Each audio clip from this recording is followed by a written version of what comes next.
Hey, welcome to the Road and Morale podcast. So do you ever feel like screaming out in the office, on Zoom or outside the school gates? For the love of God, come on, really?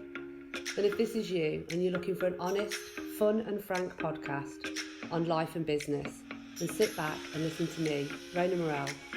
I'll be bringing great people on the show to talk, share and debate their life experiences and business challenges, keeping the show unpolished, but in a fun and unique British style, with sarcasm, tenacity, or maybe a few swear words or tears. This podcast keeps it real, honest, raw, and removes the bullshit in the only way I know how, through authenticity and getting shit done. Think of it less like the Housewives of New York or Towie with the lipo and drama, and more like the house lives of the real world. I hope you'll take something away to be better informed, laugh, smile, or maybe even finally getting the confidence to shout, come on really. So enjoy.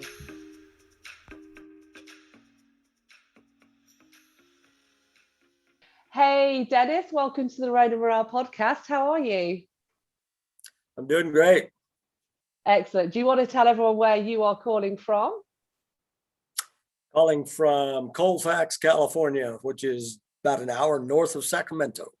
Awesome. Well, listen, to the amazing listeners to the podcast, I am delighted to have Dennis with me today, and it was a bit of a random meet cute, as they call it in the movie industry, or the famous film, through a mutual connection. And I was really intrigued by Dennis's story.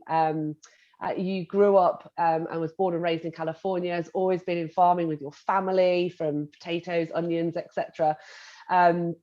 And then when you finished your schooling, you did a bit of traveling on the thumb, I hear, but then you eventually joined the US Air Force. And I believe by all accounts that you were a bit of a whiz at the exams. You were the first person to ever get 100%. And you were that was a shock. That's a shock. That was a shock. Your mum and dad were well pleased. But clearly a feat in itself to achieve that. And because of that, obviously you were snapped up very quickly, straight out of training. And I know you then grew on to kind of teach over 4,000, I don't know if cadets is the right word, but certainly within the Air Force. And then after that period, you fell into the automotive industry, and that's where you stayed for 35 years. I'm making this very short, obviously. But it's what happened next that I really want you to pick up on. And I'm sure we'll touch on the Air Force in terms of some of those skills and mindsets that have stayed with you, and from the farming background. But I believe that during the time in the automotive, you started to delve and understand a little bit more in what was happening with gold and silver and mining and the waste. And anyone who knows me will understand where I'm going with this. So what happened next? What was it that you started to discover or think about that you could do with that? Well, as a mechanic, I met a gentleman who was a modern day, he just went around looking for gold and opportunities, and basically he turned out to be a hustler. But he introduced us to the fact that the state of California has mine waste everywhere. Well, I grew up in Placer County and in the California mother lode, so I knew that there was mine waste out there, but I had no idea at what scope or what quantities there were there. So we started studying this because we wanted to get the gold out of it. And we met with the California Department of Conservation Abandoned Mine Lands Unit, believe it or not. That's a good name. They turned us on to a report that the state of California had done. That's a 225-page report on the disposition of mine waste and where it's located and how much of it there is, and so on and so forth. And we come to find out that a conservative estimate of the amount of mine waste in the state of California is 2 billion tons. Wow. So we started looking at the value of gold in it, and there's approximately $150 billion worth of gold on the surface in this mine waste in the state of California. So we got really excited and was like, okay, we're going to go out and we're going to get this gold. So we brought on our chemical engineer, Dr. Leonard Nannis, who was a world-class chemical engineer. He taught chemical engineering at the University of Pennsylvania, and he was a visiting professor at Stanford University and so on. And he came up with a ecologically, environmentally sound chemistry that we can use to recover this gold. So we took this to the state of California Department of Toxic Substance Control, because they are the ones that are the managers, if you will, of mine waste in the state. And they said, this is beautiful. We love it. We love that you're going to be picking up this mine waste, but what are you going to do with the leftovers? Because you can't put it back on the ground. So we said, oh, well, we don't know. So we started doing the research, and with one industry and another and so on and so forth, and then come to find out, oh my gosh, it's full of plant nutrients. Potassium and phosphorus and magnesium and zinc and iron and calcium and silica, and, all the things that plants need to grow really well. So we started studying that, and we stumbled across the book called Geotherapy, written by Joanna Campy and Tom Goreau. Right. And they were talking about how Australia has been using rock powder products in their agricultural industry for 50 years. And there were all kinds of results and university studies and on and on and on. So we said, okay, we're going to turn it into a fertilizer once we take the gold and the silver out of it. Yeah. So we started studying how to go about doing that. And my background as a farmer and growing up, growing gardens and everything came into play. And all those years in the field when I was, cussing the hot sun and cussing my parents for putting me out there in the fields, all of a sudden became worth very, very lots amount of a lot. Yeah. So we developed a product that is a blend of many different kinds of mine waste, which brings all of the nutrients together in a matrix of nutrients that optimizes all these nutrient values. And then we throw in 20% food waste, which is the bioactivity. Right. And this becomes a 100% natural fertilizer, not a soil amendment, not an additive, an actual fertilizer that does replace chemical fertilizers in agriculture. And we'll come on to that, and we'll have a good chat about that in a minute, because that's quite an interesting topic. But taking a step back, when your engineer came in and you were talking about, environmentally good, solid ways to extract the value out of this waste, was that a conscious thing that you didn't want to just go in and take the oil and the gold and silver and to hell with whatever happened? Did you make that conscious decision that you wanted to do it in the most environmental way possible? Absolutely, because I'm a fourth generation Californian, and I'm sick to death of what the chemical industry is doing to our state and to our country. And so our corporate culture is that we never harm anything or anyone with our products or our processes or our technology or our chemistry or anything, because it's time somebody steps up and says enough is enough. Exactly. So that's great to hear. I was just interested to see, was it pushed because it was, the kind of California state had said, no, you need to come with something more robust than this. What was the response from both the departments in California? I'm not even going to pretend to remember the names that you just reeled out, because they were really long names. No, we've been doing this for 28 years, so I've got them down. But believe me, it took me 6 months of repeating them to try to. Honestly, and the thing is, the last thing you want is another acronym to add to the whole world of acronyms that are out there. But did you find, though, that with 2 billion tons of waste, that effectively you're saying not only can I extract the value from it in an environmental way, but anything that's left I can effectively ground down and use as a fertilizer? I mean, surely that must have been a bit of a eureka moment for them to say, well, this can all be processed, can be got rid of, can be reused, and put back into circulation. What was their response? Well, the first response is, of course, they look at you like you have two heads, and they're incredulous. Yeah. They just flat don't believe you. Mm-hmm. So then we would go through the process of explaining how rock powder is actually the fundamental basics of topsoil, which grows food in the first place. Mm. And to be able to continue to grow food in soil that has been used for 200 years, you must replenish these nutrients from a primal source, because chemicals are non-sustainable. Yeah. And it's only taken us 80 years to completely screw up our environment out of the existence of humankind.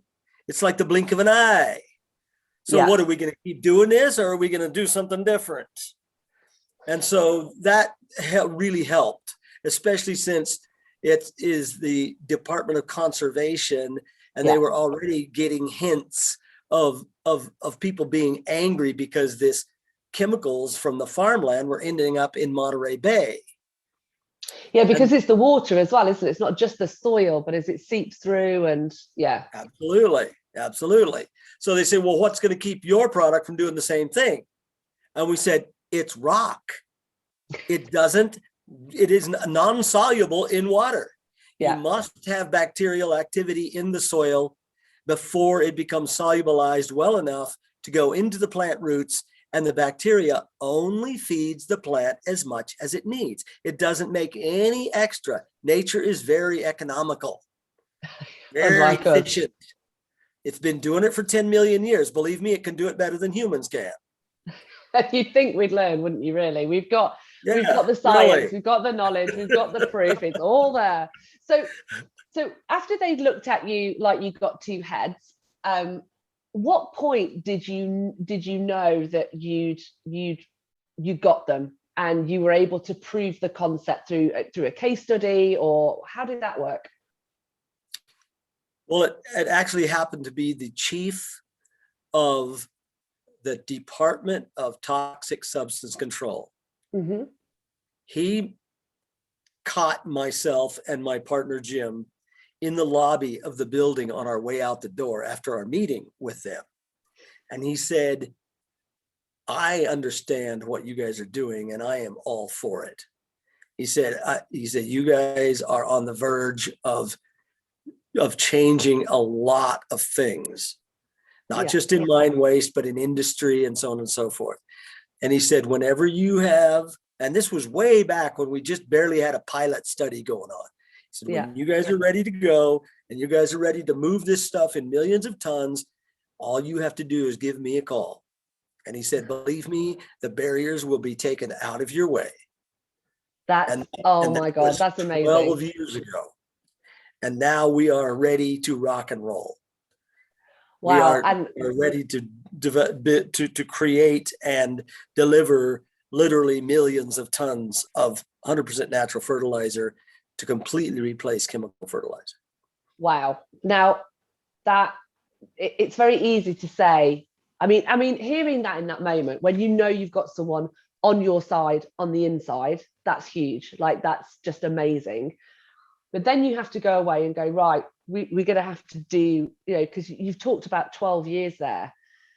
Like, a lot's obviously had to happen, because you've had to prove it through case studies, prove it with farmers, prove it within, kind of local governments and councils that this thing, I'm assuming you've needed certification, all of those things. So what's been the hardest things over the last 12 years to get to being ready?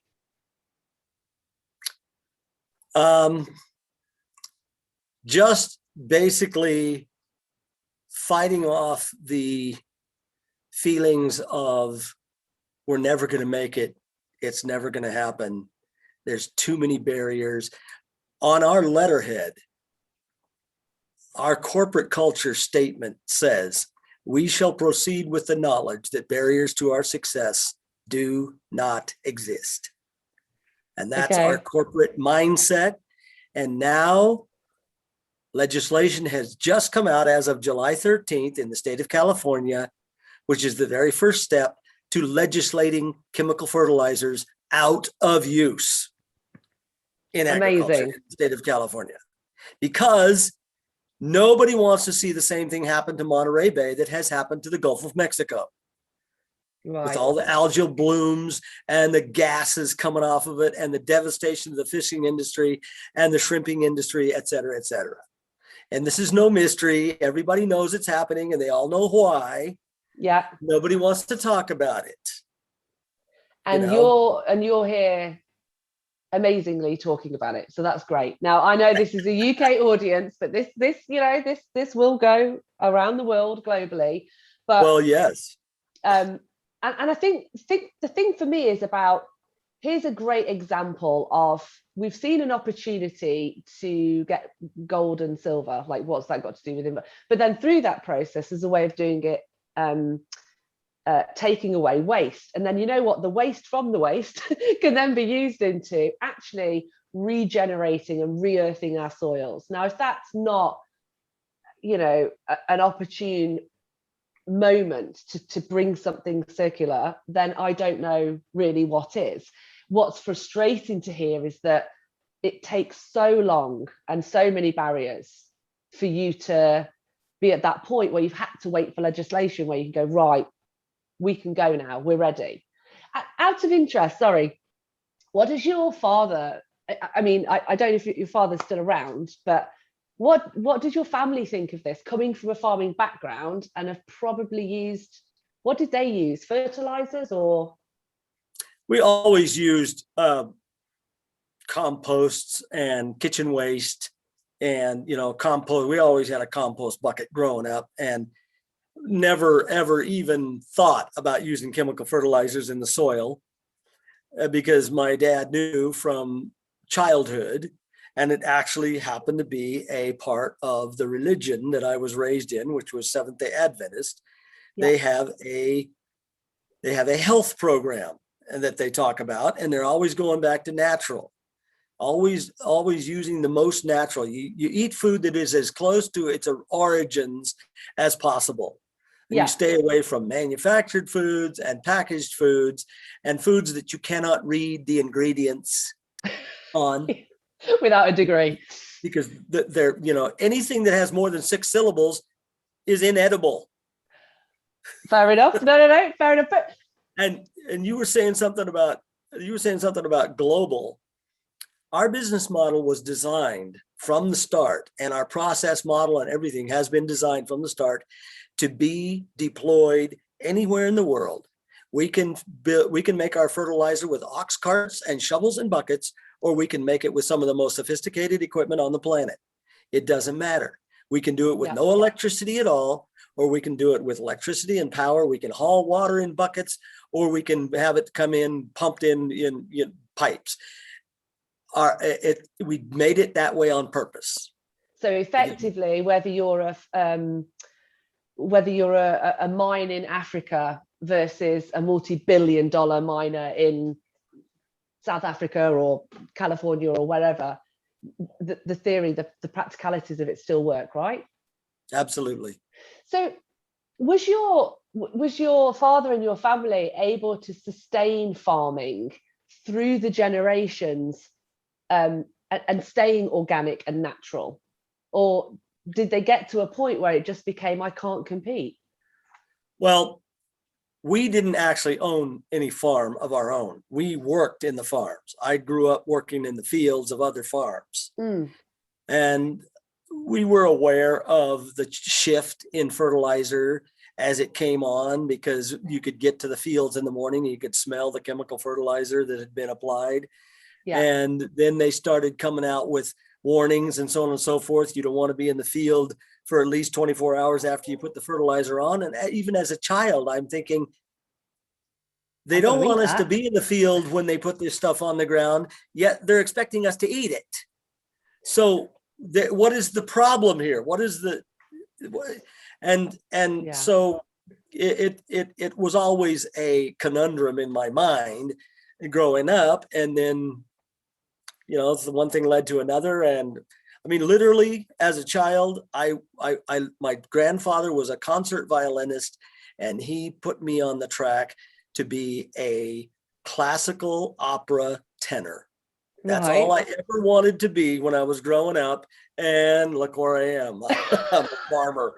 Let's see what you think now. Mining gold and silver, making natural fertilizer, and a farmer. There you go.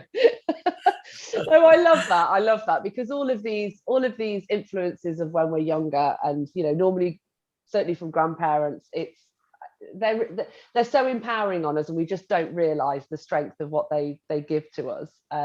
Absolutely. But no, and so what I find really interesting about this, I mean, clearly I'm talking to someone who's in the camp that probably I am, which is we have the science, we have the knowledge, we can't keep doing it. There are ways of doing it because nature's always done it before we interfered.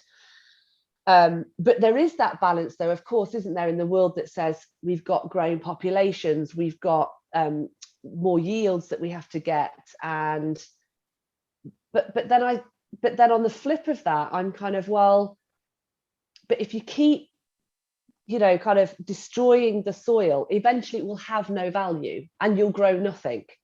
So do you believe now is our tipping point? And what do you say about those that really just can't see a future using organic and fertilizers the only way? Well, there are two schools of thought on that.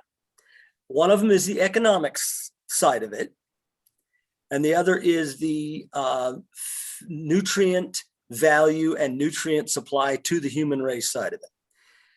Besides which, we can take a field that absolutely will not grow anything, maybe ragweed, and we can turn it into beautiful, verdant, healthy, active, robust farm soil with a single application of our product. Really? And we challenge anybody on the planet. I don't care if it's chemically devastated by industry.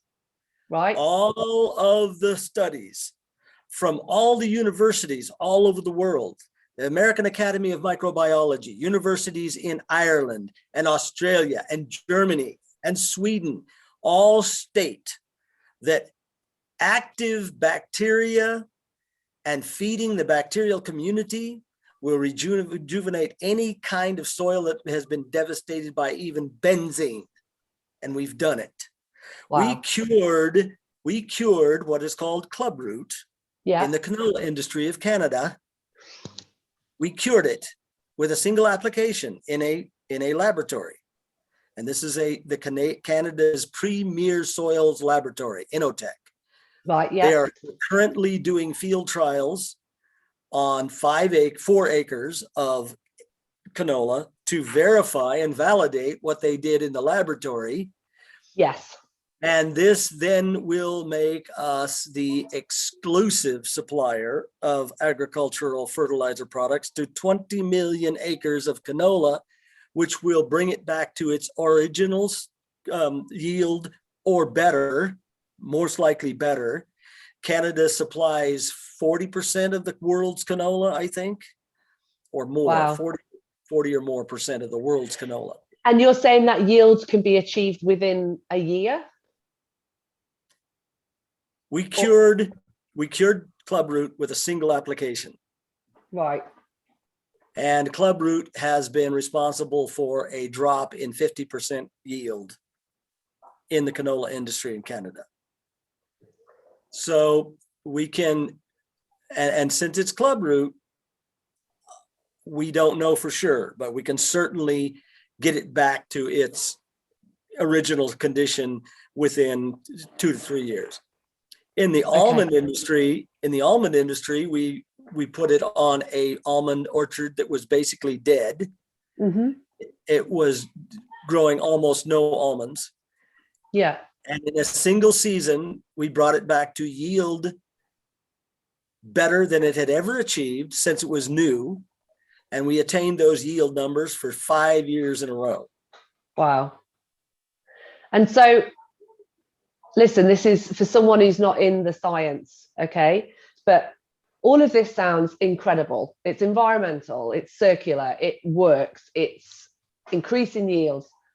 Why the bloody hell is this, because I know you're not the only person in the world doing it and believe in this process. What do you think's stopping the hundreds of billions of dollar industry in fertilizer switching? Because let's be honest, you're the enemy right now. And Dennis, I'm launching a regenerative agriculture business. I'm the enemy to them. And I'll probably be long dead before I see the fruits of my labor. But what have we got to do? Because we are the enemy. It's a huge industry. What's it going to take? Well, balls. Well, you've got the balls, I've got the boobs. So it takes courage. It takes somebody willing to say, I am done. Mm-hmm. I am done. I will stand against it. I will stand against you in the fields, in the banking houses, in the political halls of Washington, D.C. I will stand against you. And I will not move. I am a rock. You cannot buy me. You can't buy my company. We had a guy said, okay, if I came to you tomorrow and offered you $1 billion for your company, what would you say? And I would say, why would we sell you a $400 billion company for $1 billion? You're out of your mind. Nobody has enough money to buy us. We have too much value. The canola industry alone is a $27 billion a year industry when it comes to fertilizer. State of California spends $24 billion a year on fertilizer. Yeah. It's not the economics, believe me. It's the willingness to stand up and stand against these chemical companies. Now, we're in the process of shipping 35,000 tons of rock powder to China because they are not going to use chemical fertilizer anymore. Yeah. The canola industry of Canada cannot use chemical fertilizer anymore because that's what caused the problem in the first place. Basically, the chemical companies are going to run themselves out of business because nobody is going to put up with them killing the Gulf of Mexico. Right now, we are talking to investors who have come to us in the past 6 weeks. That represent $135 million worth of investment simply because everybody's done with chemicals. They're finished. They're angry. They're done. One of these groups grows hemp in Oklahoma. Yes. They have never used chemical fertilizers on their hemp. And they saw what we were doing and they're like, oh yeah, we want our own production facility. We want to start making our own fertilizer for our hemp and our grain and our alfalfa and our hay and so on and so forth. So it's literally a natural progression. Right. And it just takes somebody to say, here we are, we're standing firm and you can't buy us. Yeah. We're not selling out to the bigger company. Nope. Sorry. You've shown yourself to be immoral, unethical. You don't care if you kill babies. We're not selling to you. Period. And we have the patent. Yeah, in your face, we have the patent. And you know what? I have to say, Dennis, it's really quite, it's a bold statement to make. And actually, I know of one other person who in hopefully in a few months, I'll be getting on this podcast, who's done exactly that. They have created something, they own the patent, and it is a game changer. It really is a game changer when it comes to water and for the many, for the poor. And the times that he could have sold out, but absolutely will not, because he knows what the true intentions are of those businesses to then do what he knows they will do. I just admire that hugely, especially if you're on your own, or it's money talks. We all know that, don't we? So when you're in a delicate position. So I really admire you and the team for having that philosophy. I love the philosophy of, we will proceed as if there are no barriers, because, you know, it's, I suppose in a way, it's how we should all live, isn't it? It's what I'm always telling my kids. But sometimes maybe do I do that myself? And probably I don't. But I love the balls of what you're doing. I love the kind of, there are no barriers. I'm standing strong. We've got the patent. We've proved it. It's all here and ready to go. So what's your next biggest thing? So in the next 6 months, what do you want to have achieved for the technology and for the business? Well, we have 2 commercial production facilities on the verge of being launched. One of them is in California, which will produce about 1.8 million tons of fertilizer a year.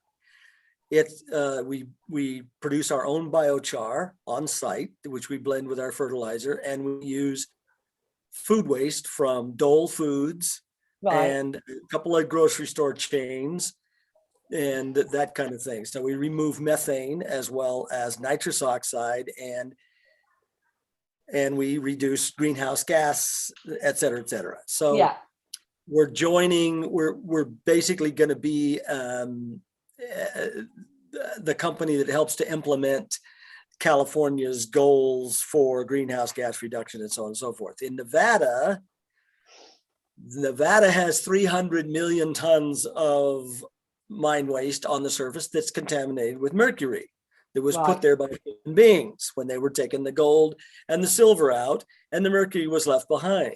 Well, we have a environmentally sound chemistry that can remove the mercury, and we could also remove the $300 worth of gold and silver out of every ton. So this sets us up with the kind of economic foundation that a group like us would need, because when you have $90 billion worth of gold in a vault, not a lot of people can step on you. You can send it over here, by the way, Dennis. It's not a problem. I've got a bit of room in my office. We want to partner with people like yourself and others who would like to get environmentally sound technologies in place and are being held back by the chemical companies, the oil and gas industry, et cetera, et cetera. And we have people on our team that are physicists and chemical engineers and extremely good economists and finance people and so on and so forth. So we will have our own supply of clean water, nutrient dense food, et cetera, et cetera. So it's like you're out from under somebody's thumb or out from underneath their heel. Yeah, and what I love is that, and this is really about that whole, what Mother Nature does every day, and it is that natural give back without taking, and it's that ability to say, well, you know, you get yourself into a position where you can help others, and then they themselves do it. I mean, even our new business guys, we've just opened up our own CIC company, because we've all said, if we make excess profit over and above what we need to live and eat and feed our children and whatever, that money will go into a CIC company, and we will help eventually in time those that want to do, and that could be water, it could be agriculture, whatever it might be. But I think the more people that we can get doing that at scale, and certainly if you're talking however many billions of, you know, of millions of gold and whatever, then suddenly you have a stance and you have a point. And when you start tipping other people over and giving them the power, it's such an exciting time. You must be so excited. Oh, I wrote a novel about this. Have you? A science fiction novel. Yeah, it's called Crystal City, The Warriors of Escalor. And it's basically the business plan in science fiction form for the removal of the industries that are devastating our planet and replacing them with industries that are friendly to human life. No more babies being born with cancer. You know, I mean, I'm done. And if the good Lord allows me to live to be 200 years old, I will, you know, enjoy every minute of it. I think the good Lord is good, but I'm not sure he's that good. I'm not sure you'll make 200, but you could definitely make over 100. So is that book published? Yes. Amazing. Yes. You'll have to, after this, please send me the link so I can have a look of where to I find believe it. they still have it on Amazon. Really? The publisher that I was using was indicted for fraud by the district attorney of Oklahoma. So, and Oh dear. I have not subsequently gone to a different publisher simply because I just didn't have the time to pursue that. Well, it adds a bit of drama to your story, I guess. But no, definitely, I'll have a look at that. It sounds really interesting. Listen, I could talk to you for a long time on this, and what I'd like to say is thank you for discovering it. Thank you for sticking with it for so bloody long and being so dog determined about it. And I think with a good set of balls and a good set of boobs, I think, like you say, stand your ground, and absolutely you're going to win with this. So Dennis, I am sure I will have you back on in a year's time, because I want to see where this goes and I want to see what you're smashing out of the bag. I'd love to stay in touch around the results that you're getting. So thank you so much for coming on to the podcast today. It's been amazing hearing your story. My pleasure. Awesome. Thank you, Dennis. So that's it. You've made it. The show's over. Thank you for being with us. I hope you've been able to take something away, maybe solve a problem, or just know you're not alone. Here's hoping it made you smile with a few laughs along the way. Please feel free to find me on all social media channels, and you can subscribe to my YouTube channel. Just search the Road and Morale podcast. Have an awesome day and see you next time.